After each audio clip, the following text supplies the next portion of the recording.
আমার বাবা হঠাৎ করে এভাবে মারা যাবে সেটা কল্পনাও করতে পারিনি। কোনোভাবে মানতে পারছি না আমার বাবা এভাবে আমাদের ছেড়ে চলে গেল। আমরা 5টা বোন এতিম হয়ে গেলাম। কি করবো কিছুই তো বুঝতে পারছি না। আমরা সবাই রয়ে গেলাম, তিনি হঠাৎ করে চলে গেলেন। বাবাকে ছাড়া কিভাবে থাকবো, কিছুই তো জানি না। আমি বাবার কাছে যেতে চাই, আমাকে আমাকে বাবার কাছে যেতে দাও। তোমরা সবাই নিজেদেরকে সামলাও, ওপরওয়ালার কাছে বাবার জন্য প্রার্থনা করো। এখন এভাবে কাঁদলে তো কোনো লাভ হবে না। আর তোমাদের কোনো সমস্যা নেই, তোমাদের যে কোনো সমস্যায় আমি তোমাদের পাশে থাকবো। আপনি তো আমার বাবার মতো করে পাশে থাকতে পারবেন না, বাবার মতো আর কেউ হয় না। সেটা তোমরা ঠিক কথা বলেছ, বাবার মতো আর কেউ হয় না। তবে যে চলে গেছে তাকে তো আর ফিরিয়ে আনতে পারবে না। আমার দায়িত্ব হলো তোমার বাবার শেষকৃত্য সঠিকভাবে সম্পন্ন করা। তোমরা সবাই দূরে ছিলে, আসতে দেরি করেছ, সেজন্যই আমরা অপেক্ষা করেছিলাম। এখন বাকি কাজটা তাড়াতাড়ি সেরে ফেলতে চাই। যেটা করতে হবে সেটা অবশ্যই করবেন। আমার শরীরটাও তেমন একটা ভালো নেই, আপনারা সবকিছুর ব্যবস্থা করেন। তোরা ভালো করেই জানিস আমার শরীর তেমন একটা ভালো যাচ্ছে না। আমি কবে দুনিয়া থেকে চলে যাই তাও বলতে পারছি না। তোদের 2টো বোন আঁখি আর লতাকে এখনো বিয়ে দিতে পারিনি। আমিও যদি না থাকি তাহলে ওদের কি হবে সেটা নিয়েই ভাবছি। ওদের কথা আর কি ভাববে, আমাদের সংসার তো ঠিক মতো চলছে না। সেখানে নিয়মিত আমাদের অত্যাচার সহ্য করতে হয়, যৌতুক চায়। বাবা মারা গেছে সেটা বলেছি, সেখানেও আসতে দিচ্ছিল না। বলে কিনা বাড়ির কাজ কে করবে। তোদের সমস্যা সবটাই বুঝতে পারছি, এখানে আমার তো কিছু করার নেই। আমি কি করব? তোদের বাবাই কিছু করতে পারেনি, আমি কি কিছু করতে পারবো বল? আপাতত সম্পদ বলতে তোর বাবার কম্বলের দোকানটাই আছে। যদি সেটা সামলাতে না পারি তাহলে লতা আর আখির বিয়ে দেব কিভাবে? এসব নিয়ে তোমার চিন্তা করতে হবে না। আমরা কিছুদিন এখানে থাকবো, তারপর আবার চলে যাব। ব্যবসাটা আমরাই গুছিয়ে রাখবো, তুমি চিন্তা করো না। তোমার চিকিৎসারও তো একটা ব্যবস্থা করব। কিন্তু কিভাবে আমরা সেটা করব? আমাদের নিজেদেরও তো সংসার আছে, সেখানে না গেলে দেখা যাবে যে বাড়িতে আর কোনো দিনও উঠতে পারবো না। আমাদের নিজেদের সংসারের চেয়ে বাবার বাড়ির এই সংসারটা সবচেয়ে গুরুত্বপূর্ণ। 2টো ছোট বোনের বিয়ে দিতে হবে। তোরা দুজন না থাকতে পারলেও আমি এখানে থাকবো। যতটা সম্ভব সাহায্য সহযোগিতা করবো মাকে। আমাকে সাহায্য সহযোগিতা করতে হবে না, আমার চিকিৎসার কথাও তোদের ভাবতে হবে না। মরে গেলে মরে গেলাম, বোন 2টোর কথা একটু ভাবিস। বললাম তো তুমি চিন্তা করো না, আমি দেখছি, সবাই মিলে কথা বলে দেখছি আমরা। তোদের যেটা ভালো মনে হয় তোরা কর। তোমার স্বামী মারা গেছে বুড়িমা, সেটা শুনে খুবই দুঃখ পেয়েছি। তিনি তো বাজারে আমার সাথে দোকান দিচ্ছিলেন। তো তোমাদের সংসার সামনে কিভাবে চলবে, কিভাবে কি করবে তা নিয়ে কিছু ভেবেছো? আমার মেয়েরা আছে, ওদের সাথে আলোচনা করছি, দেখি ওরা কি বলে, সে অনুযায়ী আমি সিদ্ধান্ত গ্রহণ করব। ওরা মেয়েরা বাচ্চা মানুষ, ওদের নিজেদেরও তো সংসার আছে, ওরা আবার কি ভাববে? তার চেয়ে ভালো তোমাদের দোকানটা আমার কাছে বিক্রি করে দাও। আমি একাই ব্যবসা করি ওখানটায়, কিছু টাকা পেয়ে যাবে, তা দিয়ে মেয়ে 2টোর বিয়ে দেবে। নিজের অসুস্থতা ডাক্তার দেখাবে, তারপরও যে টাকা থাকবে তা দিয়ে তোমার বাকি জীবন চলে যাবে। এটা কেমন কথা বলছো? আমার স্বামী মারা যায়নি এখনো 2 দিন হলো, তার মধ্যে দোকান বিক্রি করে দেব? তুমি যদি সময় নিতে চাও আরো 2 দিন সময় নাও, এই রেখে তো কোনো লাভ হবে না। মেয়েরা আর তুমি তো এই দোকান চালাতে পারবে না। আমি চালাতে পারি কিনা সেটা আমি নিজে ভাববো, তোমাকে বলতে বলিনি। তুমি এখান থেকে যাও, আমার দোকান বিক্রি করা হবে না। উপকার করতে চাইলা, ভালো লাগলো না, এই জন্য মানুষের উপকার করতে হয় না। বললাম তো তোমার এই উপকারের দরকার আমার নেই। আমার যদি কখনো দোকান বিক্রি করার হয় আমি নিজেই বলবো।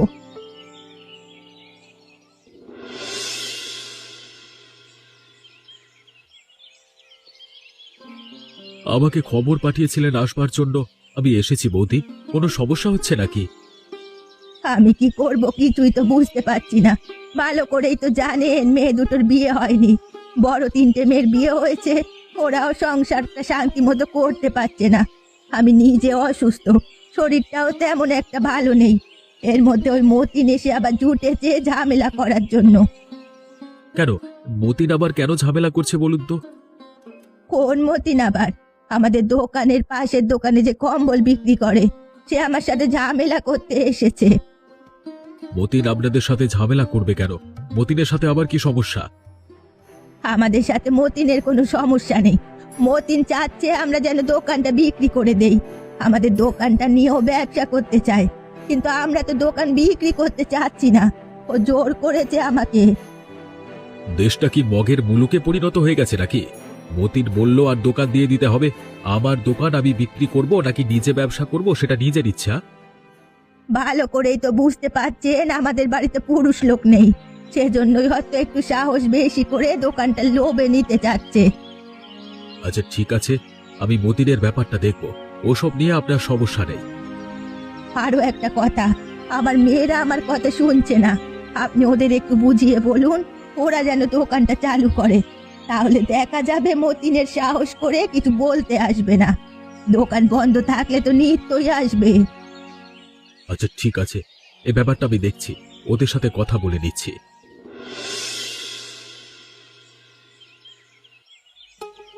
কি খবর তোমাদের? তোমাদের কোনো সমস্যা হচ্ছে না তো? সমস্যা হলে আমাকে বলবে। আমি কিন্তু আগেই বলে দিয়েছি আমি তোমাদের সকল সমস্যা দেখব। তোমরা হয়তো ভালো করেই জানো তোমার বাবা এবং আমি খুব কাছের বন্ধু ছিলাম। সেটা তো আমরা জানি। আপনাকে তো এর আগেও আমাদের বাড়িতে সবসময় বাবার সাথেই দেখেছি। আপাতত আমাদের কোনো সমস্যা হচ্ছে না, কিন্তু কি করব সেটা নিয়েই সবাই পরিকল্পনা করছে। কিছুই ভেবে পাচ্ছি না। তোমাদের মা চাচ্ছে দোকানটা যেন তোমরা কয় বোন মিলে আবার চালু করো। এতে কিন্তু তোমাদের লাভ হবে। অনেক খারাপ মানুষ আছে যারা কিনা তোমাদের দোকান কেড়ে নিতে চায়। যতদিন দোকান বন্ধ করবে ততদিনই ঝামেলা বাড়বে, লোকজন নিতে চাইবে। আমরা কি করব সেটাই তো বুঝতে পারছি না। শ্বশুরবাড়ির দিক থেকেও চাপ আছে। তারা বলে দোকান বিক্রি করে যেন টাকা নিয়ে যায়। দোকান বিক্রি করে দিলে সব টাকা একসাথে পাবে, তবে শেষ হয়ে যাবে। যদি তোমরা ব্যবসাটা ঠিক মতো করো, লাভের অংশ ভাগ করে নেবে, তাতে তোমাদের সংসার চলবে, সংসারটা বাঁচবে। গোপাল কাকা যেটা বলেছে কথাটা কিন্তু খারাপ বলেনি। আমিও সেটাই চিন্তা করছি। আগে আমরা দোকানটা খুলে কদিন ব্যবসা বাণিজ্য করে দেখি কতটা লাভ হয়। সেখান থেকে কিছু টাকা নিলে সবটাই হয়তো তাহলে বাঁচবে। আচ্ছা ঠিক আছে গোপাল কাকা, আপনার কথাই আমরা মেনে নিলাম। আমরা দোকান খুলব, আপনি মাঝে মধ্যে এসে দেখবেন। তোমাদের কথা শুনে খুবই ভালো লাগলো। তোমরা যে আমার কথা শুনেছো সেটাই অনেক। আমি মাঝে মধ্যে আসবো। এখন যাই, কালকে তাহলে তোমরা দোকানটা খুলো, কেমন? কিরে মতিন, তোর দোকান কেমন চলছে? সবকিছু ঠিকঠাক মতো চলছে তো? আপনাদের আশীর্বাদে আমার দোকান ভালোভাবেই চলছে। শীত তো চলে এসেছে, এই ব্যবসাটা একটু বেড়েছে। যেহেতু তোর ব্যবসা ভালোই চলছে, তাহলে আবার বুড়িদের দোকানটা নিতে যাচ্ছিস না? নিজের ব্যবসাটা নিয়ে থাক না। অন্যের ব্যবসা হাতিয়ে নেওয়ার কি দরকার? এটা কিন্তু মোটেও ভালো নয়। তোর কাছ থেকে এটা আশা করি না। এসব কথা কে বলেছে? না না, আমি আবার কখন বৌদিদের দোকান হাতিয়ে নিতে চাইলাম? আমি না জেনে কোনো কথা বলি না, সেটা তুই ভালোভাবেই জানিস। তুই যে এমন কাণ্ড করেছিস সেটা আমি শুনেছি। আমাকে বিচার দিয়েছে তারা। ওদের এত বড় সাহস, আমার নামে বিচার দিয়েছে? আর আমি তো অন্য কিছু করিনি। আমি টাকা দিয়ে ওদের দোকানটা কিনে নিতে চাইছি। এখানে আবার আমার দোষের কি হলো? তুই যদি টাকা দিয়ে কিনে নিতে চাস, বাজারে তো দোকানের অভাব নেই, সেখান থেকে একটা কিনে নে। ওদের দোকানটাই কেন নিতে চাচ্ছিলিস সেটা আমি ভালোভাবে বুঝি। টাকার লোভ দেখাবি, দোকান নিবি, তারপর আর কিছুই করবি না, সেটা আমি ভালো করেই জানি। এরপর যেন আমি এ কথা না শুনি আর। ওরা আপনাকে ভুল বুঝিয়েছে, আমি এমন কিছুই চাইনি। আচ্ছা ঠিক আছে, আমি মানলাম ওরা ভুল বুঝিয়েছে। তুই সত্য বলছিস, আমি বিশ্বাস করি। তুই এই শর্ত নিয়েই থাকবি, ওদের দোকানের দিকে যেতে চাইবি না। গেলে ব্যাপারটা ভালো হবে না, সেটা কিন্তু তুই জানিস। আচ্ছা ঠিক আছে।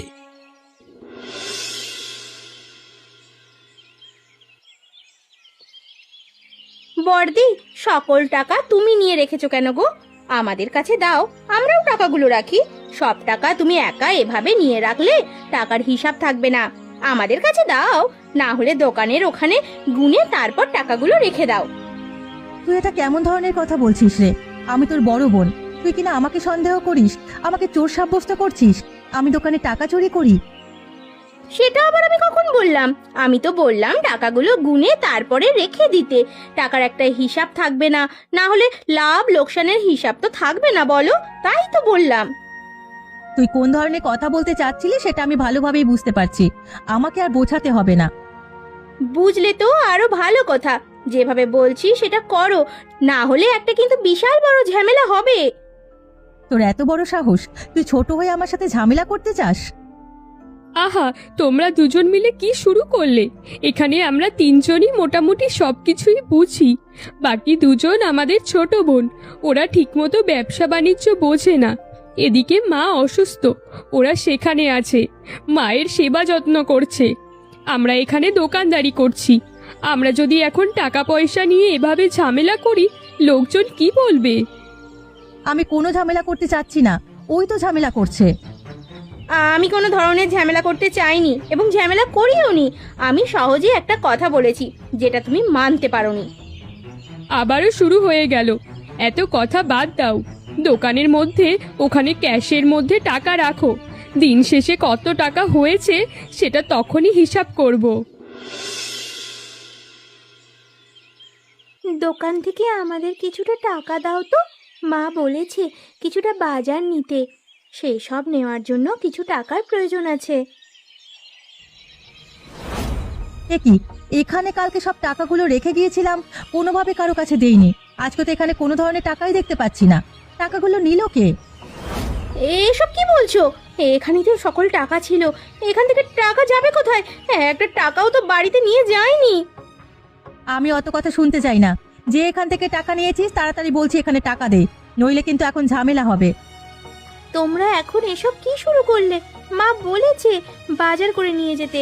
তোমরা তিনজনেই তো গতকাল দোকানে ছিলে, যতটা টাকা হয়েছিল তোমরাই রেখেছো। এখন আবার নতুন নাটক শুরু করেছো, বলছো কিনা কোনো ধরনের টাকা নেই। তার মানে কি টাকাটা কি উধাও হয়ে গেল নাকি? হ্যাঁ, টাকাটার পাখা গজিয়েছে, সে কি উড়ে উড়ে কোথাও চলে গেছে? বলো তোমরা। গতকালকে টাকা নিয়ে একবার ঝামেলা হয়েছিল, তারপর বলেছি সকল টাকা এখানে থাকবে। এখন এখানে টাকা নেই। চোর তো আর বাহির থেকে আসেনি, নিশ্চয়ই আমাদের মধ্যেই কেউ আছে। আচ্ছা ঠিক আছে, তোমরা এসব শুরু করেছো, মাকে গিয়ে আমি সবটাই জানাচ্ছি।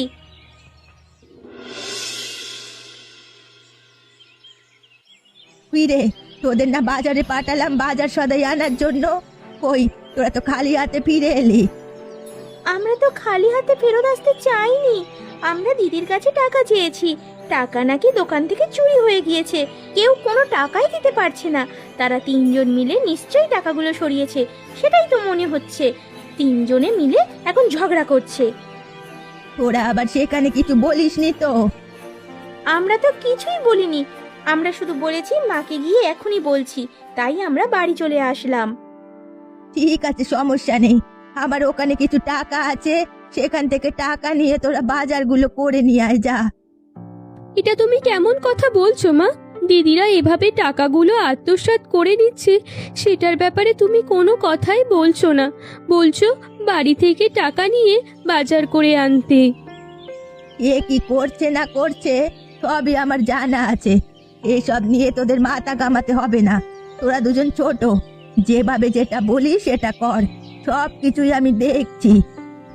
কিন্তু মা, বললাম তো কোনো কিন্তু করতে হবে না, আমি যেটা বলেছি সেটা কর, তারপর আমি দেখে নিচ্ছি কি দিয়ে কি করতে হবে।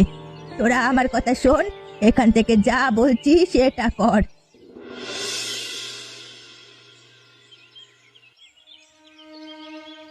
আপনি যেটা করেছেন সেটা কিন্তু মোটেও ঠিক কাজ করছেন না। এর আগেও কিন্তু আপনি আমাদের সাথে ঝামেলা করার চেষ্টা করেছেন। এভাবে চলতে থাকলে কিন্তু আমরা গ্রামের সবার কাছে বিচার দেব আপনার নামে। আমার নামে বিচার তো তোমরা দিয়েছো, আবার কিসের বিচার? এবার আমার কি করলাম আমি? আপনি যেটা করছেন সেটা নিজে ভালোভাবেই জানেন। এখন তাড়াতাড়ি বলুন, আপনি এই কাজটা কেন করলেন? আমি জানি না আমি কি করেছি, তোমরা আগে বলো আমি কি করেছি, তারপর বলছি। আমাদের দোকানের খদ্দের আপনি জোর করে নিয়ে আসলেন, এটা কেমন কথা হলো? আমি তোমাদের দোকানের খদ্দের জোর করে আনবো কেন? তোমরা মাল দিতে পারোনি, দেশে সেখান থেকে চলে এসেছে। তোমাদের জিনিসপত্র তোমরা নষ্ট করে ফেলেছো, তার জন্য অন্য দোকান থেকে কিনতে হবে, সেই জন্য আমি তাকে এনেছি, সে আমার দোকান থেকে কিনবে। আপনি যেটা করেছেন সেটা ভালোভাবেই দেখেছি আমরা, তার সাথে কথা বলছিলাম, তার মধ্য থেকে আপনি তাকে ইশারা দিয়ে এই দিকটা ডেকে নিয়ে আসলেন। যার দোকানের জিনিস ভালো হবে শীতে তো সবাই তার দোকান থেকেই কিনবে। তোমাদের দোকানে মাল নেই, জিনিসপত্র ফুরিয়ে গেছে, অর্ডার যা ছিল তাও নষ্ট করে ফেলেছো, তাহলে খদ্দের তো অবশ্যই আমার দোকানেই আসবে। আপনি এসব আজগুবি কথা বলা বন্ধ করুন।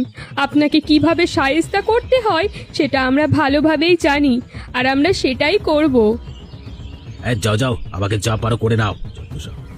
দিন দিন এরা বড় বেড়ে যাচ্ছে, এদের শায়েস্তা করতে না পারলে আমি আর ঠিক থাকতে পারছি না।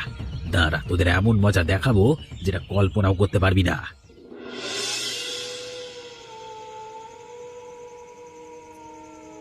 কি হয়েছে মায়ের? কি হয়েছে রে লতা? এভাবে ডেকে আনলে যে, কি হয়েছে মায়ের? বলতে পারছি না। দেখো মা কিভাবে শুয়ে আছে, তেমন একটা কথাও তো বলতে পারছে না। মায়ের মায়ের কি যেন একটা হয়েছে। দেখো না তোমরা, আমার মায়ের কি হলো? কি হয়েছে মা তোমার? কি হয়েছে বলো। কেমন কষ্ট হচ্ছে? কোথাও সমস্যা হচ্ছে? বলো বলো আমাদের। তোরা এতটা চিন্তিত হোস না, আমার তেমন কিছু হয়নি। কিছুদিন ধরেই তো শরীরটা ভালো নেই, সেজন্য হঠাৎ একটু খারাপ লাগছে। চিন্তা করিস না, ভালো হয়ে যাবে। তোরা গিয়ে ঘুমা। এটা তুমি কেমন কথা বলছো মা? তুমি অসুস্থ অবস্থায় এখানে পড়ে থাকবে আর আমরা গিয়ে ঘুমাবো?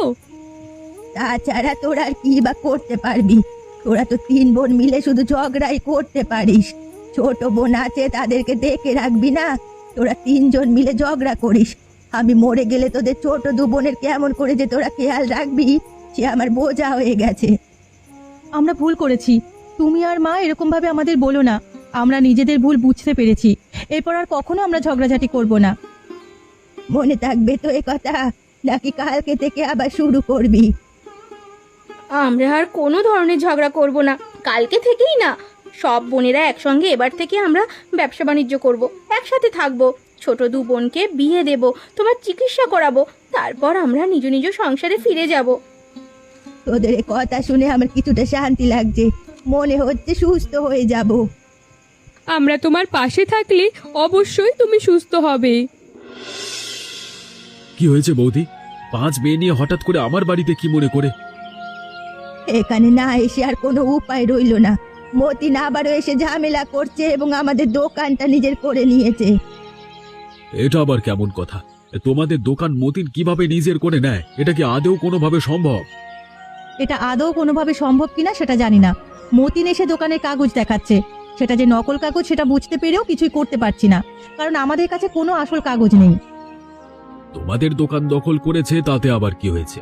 তোমরা 5 বোন মিলে সব সময় ঝগড়া করতে থাকো। মায়ের কথা, বোনের কথা চিন্তা করো না। তোমরা তো শুধু নিজেদের সংসারের কথা চিন্তা করছো, সেখান থেকে কিভাবে টাকা নিয়ে যাবে। এখন আর আমাদের নিজেদের সংসারের কথা চিন্তা করছি না। এখন আমরা মনে করছি এটাই আমাদের 5 বোনের সংসার। বাবা নেই, এই সংসারের দায়িত্ব আমাদের। 5 বোনের নিজেদের ভুল আমরা বুঝতে পেরেছি, আমরা আগের মতো আর ঝগড়া করছি না। কি বলছো বৌদিরা? এরা কি সত্য বলছে? এরা সব সত্য কথা বলছে। কালকে থেকে এরা আমাকে কথা দিয়েছে ভালো হয়ে যাবে, আবার চিকিৎসা করাবে, 2 বোনের বিয়ে দেবে। তাহলে তো ভালোই হলো, তাহলে তো আমি তোমাদের সাহায্য করতে পারি। আচ্ছা ঠিক আছে, চলো মতিনের দোকানে চলো, দেখি কি হয়। কি মতিন, শুনলাম তুই নাকি আবারও এই বৌদিদের দোকানটা দখল করে নিতে চাচ্ছিস এবং কি সব কাগজ দেখাচ্ছিস? এই মনির বাবা জীবিত থাকতে তিনি আমার কাছে দোকানটা বিক্রি করে গিয়েছেন, সেই কাগজ আমার কাছে আছে। তিনি আমার থেকে টাকাও নিয়েছেন, এতদিন আমি বলিনি, কারণ কাগজটি খুঁজে পাচ্ছিলাম না। ভেবেছিলাম ওদের আরো কিছু টাকা দিয়ে নতুন কাগজ করাবো। এখন আমি আগের কাগজটি খুঁজে পেয়েছি, দোকান দখল করে নিচ্ছি। ওদের কাছে কোনো কাগজ নেই। ওদের কাছে কাগজ না থাকতে পারে, আমার কাছে তো কাগজ আছে। আপনার কাছে কাগজ আছে মানে? ওদের দোকানের কাগজ ওদের বাবা মারা যাওয়ার আগেই আমার কাছে দিয়ে গিয়েছিলেন, ওরা যেন নিজেদের দোকানটা বিক্রি করতে না পারে। এটা আমি বিশ্বাস করব কিভাবে? কোনোভাবে বিশ্বাস করতে পারছি না। আমার ভুল হয়েছে, আমাকে তোমরা ক্ষমা করে দাও। আর কখনো যদি এই দোকানের দিকে চোখ তুলে তাকিয়েছিস, তোর চোখ খুলে মার্বেল খেলবো বলে দিলাম। আমি আর কখনো চোখ তুলে তাকাবো না। শোনো 5 মেয়ে, তোমাদের বাবা আমাকে বিশ্বাস করতে, সেই জন্যই দিয়ে গেছে। আমি কিন্তু তোমাদের দোকান দখল করিনি, করতে পারতাম। তোমরা শুধরে গেছো, এই জন্য আমি আবার সবকিছু তোমাদের ফিরিয়ে দিচ্ছি। তোমরা এবার বুঝে নাও। এবার থেকে আমরা আরো ভালোভাবে চলার চেষ্টা করব। দু বোনকে বিয়ে দেবো, মায়ের চিকিৎসা করাবো। তোদের দোকান থেকে যে টাকাটা চুরি হয়েছে সেটা আমি নিজেই সরিয়ে রেখেছিলাম। তোরা হয়তো কোনো ভুল কাজে খরচ করবি, সেজন্য। এ টাকা দিয়ে যার যেটুকু দরকার সেটুকু তাকে আমি দিয়ে দেব। আমাদের কোনো টাকার দরকার নেই, দু বোনকে বিয়ে দাও, তোমার চিকিৎসা করাও, দোকানে নতুন জিনিসপত্র তোলো।